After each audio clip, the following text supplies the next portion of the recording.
વઘારેલા દેશી ચણા છે. Good morning, welcome to the blog. I hope you guys are doing great. આજે ફરી પાછું કન્ઝિક્યુટિવલી ત્રીજો દિવસ છે કે જ્યાં આપણે યુકે જઈ રહ્યા છીએ. ના ટેન્શન ના લ્યો, પાસપોર્ટવાળું યુકે નથી, અમારે રાજકોટનું છે, વગર પાસપોર્ટનું યુકે છે. ઉપલો કાંઠો સનકબીર રોડ ઉપર. આજે ત્યાં દાલ પકવાન અને મસ્ત જામનગરી સ્ટાઇલના પકવાન, આ બધી વસ્તુ જે છે એના બ્રેકફાસ્ટનું આજે શૂટ કરવાનું છે. ત્યાંથી વિચાર છે કે ચોટીલા સાઈડ જે છે, ચોટીલાની પહેલાં હાઈવે ઉપર એક થોડું હાઈવે ફૂડ હન્ટ કરવાનું છે. ટાઈમ મળશે તો ત્યાં પણ જતા આવશું.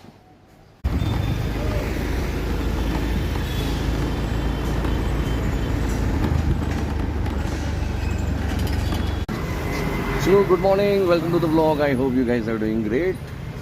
આજનું સવાર પડી છે. આમ જો તો આપણે જવું હતું શૂટ ઉપર ચોટીલા સાઈડ, પણ એમ જો બ્રેકફાસ્ટ કરતા જઈએ ને મિહિરભાઈ જે આપણા રેડિયોના લિસ્નર જે ટ્રાફિક બી રેગ્યુલર દે છે, એને એક જગ્યા સજેસ્ટ કરી હતી. એટલે આજે આપણે આવ્યા છીએ દાળ પકવાન ખાવા, ચણા દાળ પકવાન.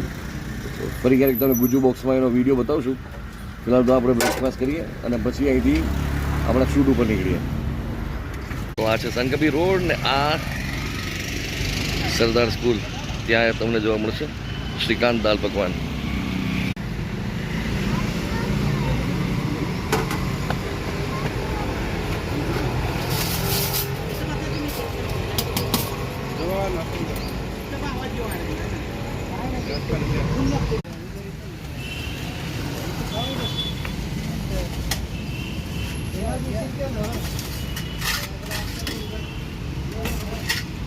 આ ચણાવાળી બનાવો છો ને મારી?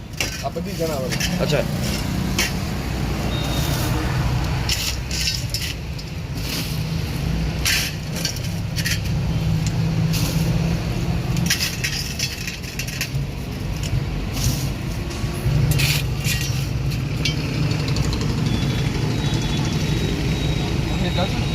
હા, ઓનિયન ચાલશે.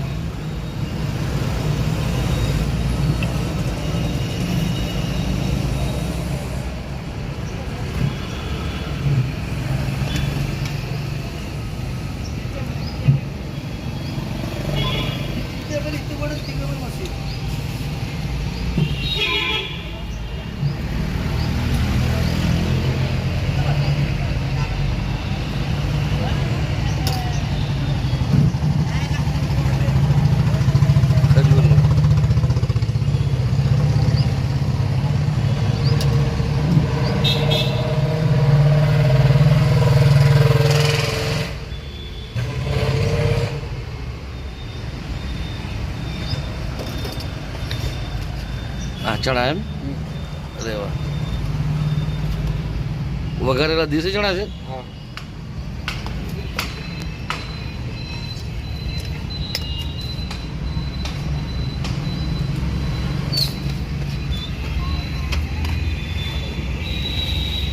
આની અંદર ઘાટી દાળ ને પાતળી દાળ આવે, ઓલી સાદી.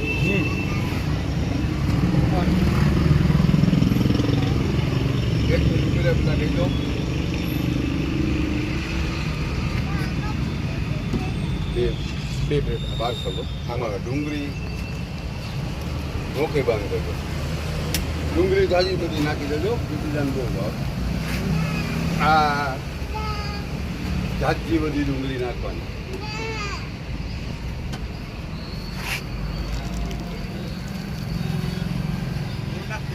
ఇక్కడ బస్ అయితే నువ్వు ఇతనే ఉన్నా కదా లైన్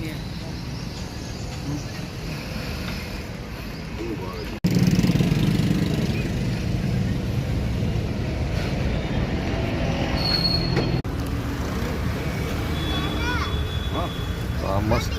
આની અંદર પહેલાં તો બે ક્રિસ્પીને છોડી વસ્તુ છે.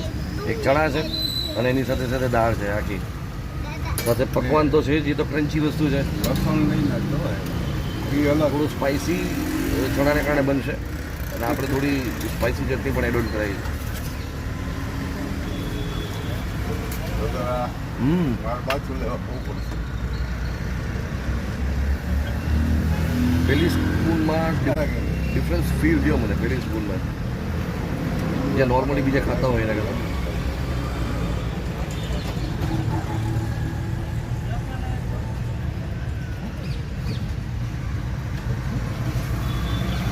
પહેલાં મને એમ થયું કે લાલ ચટણી થોડી એડ કરાવું, સોની જો તો જે ના ચણાની અંદર જે મસ્ત ચમકારો છે ને એની ઇફેક્ટ સ્પાઇસીનેસનો એ મસ્ત છે. એટલે આમાં કોઈ એક્સ્ટ્રા ચટણી ઉડાડવાની એટલે એડ કરવાની જરૂર નથી. એમ ન કરે દીકાય લોકો મજા આવી ગઈ. ત્યાં સરદાર સ્કૂલવાળો ચોક છે, ચપ્પલ ત્યાં નો સરદાર સ્કૂલવાળો ચોક છે. સંત કબીર રોડ પર જગલગંગા ચોકથી તમે રાઈટ સાઈડમાં પાછા આવી જાઓ એટલે સરદાર સ્કૂલવાળો ચોક આવે.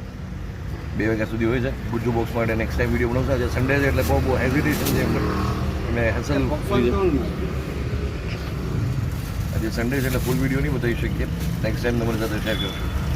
તો આ છે સંત કબીર રોડ ને આ સરદાર સ્કૂલ. ત્યાં તમને જોવા મળશે શ્રીકાંત દાલ પકવાન. નોર્મલી ચૂરા પકવાન બને હોય ને એક પ્લેટની અંદર પેટ ના ભરે, પણ આમનું કોન્ટેન્ટ હેવી છે. એમાં ચણા પછી આખી દાળ અને ક્વોન્ટિટી સારી, એટલે મને એક પકવાનમાં તો પેટ ભરાઈ ગયું. પણ હવે એનો મેઇન વિડીયો ગુજુ બોક્સ માટે પછી આવશું. આજે હું પણ હાઈવે પર જઈ રહ્યો છું શૂટ કરવા માટે. લેટ સી જ્યાં શૂટ થાય છે કે આજ સન્ડે છે અને બહુ બધી જગ્યાએ ડાયસી છે, બહુ બધી જગ્યાએ. જ્યાં શૂટમાં જશું ત્યાં કંઈક ને કંઈક ટાઈમ ટેબલમાં ફેરફાર થશે. Let's check it out. So friends, ગઈકાલનું મારું શૂટ જે છે એ મારે જવું હતું ચોટીલા સાઈડ એ રૂટ ઉપર, પણ મારે પોસ્ટપોન કરવું પડ્યું. સમહાવ મારે ઘરે પાછું આવવાનું થયું એટલે.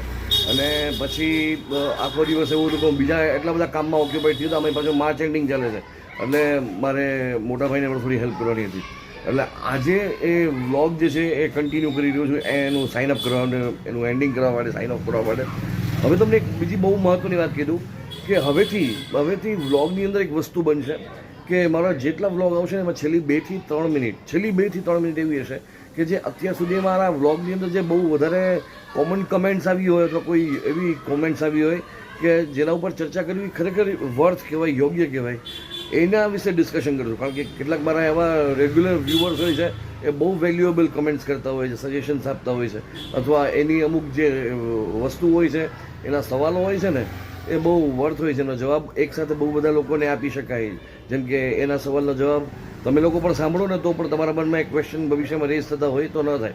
જેમ કે હમણાં એક મિત્રે મને એવી કમેન્ટ કરી કે સમીરભાઈ તમે આટકોટના અને એ સાઈડના ગાંઠિયાની બધી વાત કરો છો, પણ રાજકોટની સૌથી બેસ્ટ પાપડી કે રાજકોટના સૌથી બેસ્ટ ગાંઠિયા ઉપર એક સિરીઝ ચાલુ કરો, રાજકોટના સૌથી બેસ્ટ ઘૂઘરા ઉપર એના 1 to 5 નંબર આપો. તો એને હું એક જ લાઇનમાં જવાબ આપું છું કે દરેકના ઘૂઘરા અથવા દરેકના ગાંઠિયા પોતાની દ્રષ્ટિએ બેસ્ટ જ હોય છે. આવી રીતે રેન્કિંગ આપવાથી સૌથી મોટી પ્રોબ્લેમ એ થાય કે કોઈ પણ વ્યક્તિને મારો જેવો વ્યક્તિ જજ કરે એ સારું ન કહેવાય.